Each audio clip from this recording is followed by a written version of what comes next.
This is VOA News. I'm Marissa Melton. Hello, Mr. President. Good to see you again. Good to see you too. President Joe Biden met with Britain's Prince William on Friday in Boston outside the John F. Kennedy Library and Museum. Biden's in Boston to participate in an International Brotherhood of Electrical Workers phone bank and a Democratic fundraiser. William was visiting the JFK Library before attending an event honoring the winners of William and his wife Kate's Earthshot Prize for Environmental Innovators. The visit to Boston by the royal couple is their first trip to the U.S. since 2014. It's part of the British royal family's efforts to change their international image. A top advisor to Ukraine's president has cited military chiefs as saying 10,000 to 13,000 Ukrainian soldiers have been killed in the country's 9-month struggle against Russia's invasion. AP correspondent Charles de Ledesma has more. Mikhailo Podolyak has given you figures about Ukrainian soldiers killed in battle, while noting the number of injured troops was higher and civilian casualty counts significant. The rare comment is far below estimates of Ukrainian casualties from Western leaders. Last month, General Mark Milley, the chairman of the US Joint Chiefs of Staff, said as many as 40,000 Ukrainian soldiers and well over 100,000 Russian soldiers have been killed or wounded. He added that it was the same thing probably on the Ukrainian side. I'm Charles de Ledesma. Conspiracy theorist Alex Jones filed for bankruptcy Friday following a year in which juries ordered him and his company to pay nearly $1.5 billion in damages for spreading false claims that a 2012 elementary school shooting was a hoax. The filing comes less than 2 months after a jury in the northeastern U.S. state of Connecticut found Jones should pay $965 million to the families of 8 of the victims. VOA News.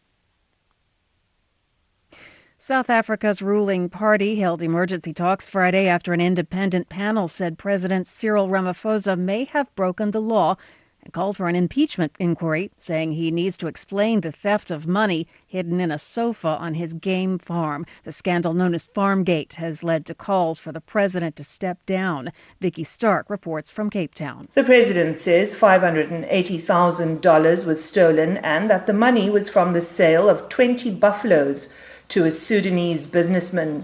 But former spy boss Arthur Fraser says the amount stolen is between $4 and $8 million given to the president and his advisor by several Middle Eastern and African countries. The president has maintained his innocence, with his spokesman saying he wants to do what's best for the country. Vicky Stark for VOA News, Cape Town, South Africa.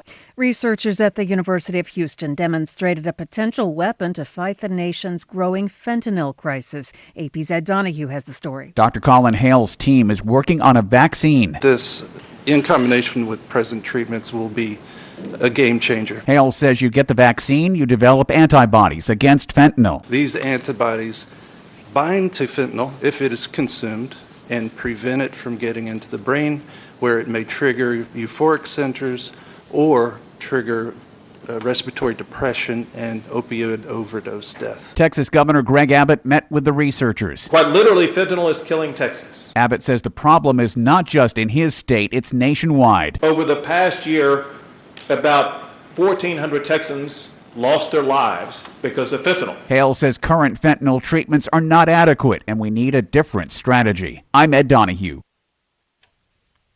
The Pentagon on Friday gave the public its first glimpse of the United States' newest nuclear stealth bomber, the B-21 Raider.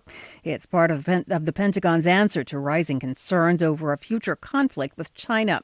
The plane is on display in Palmdale, California. It's the first new American bomber aircraft in more than 3 decades. Russia's TASS news service is reporting that former U.S. intelligence contractor Edward Snowden has sworn an oath of allegiance to Russia and received a Russian passport. Snowden fled the United States after exposing the scale of secret surveillance done by the U.S. National Security Agency, or NSA. Snowden's lawyer confirmed to TASS that his client had taken the oath of allegiance and been awarded his Russian passport. Snowden has not commented publicly on the development.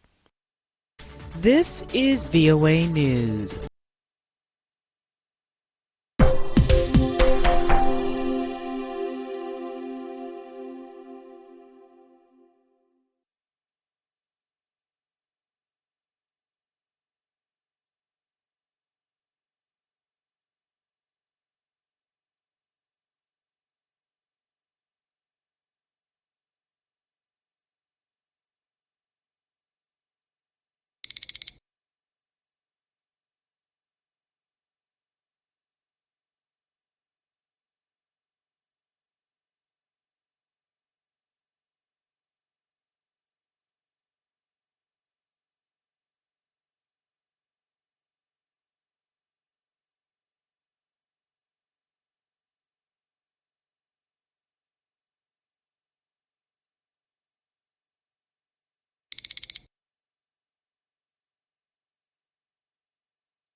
Hi, thank you for watching. I hope the videos are useful for you. Please subscribe to my channel using the button below.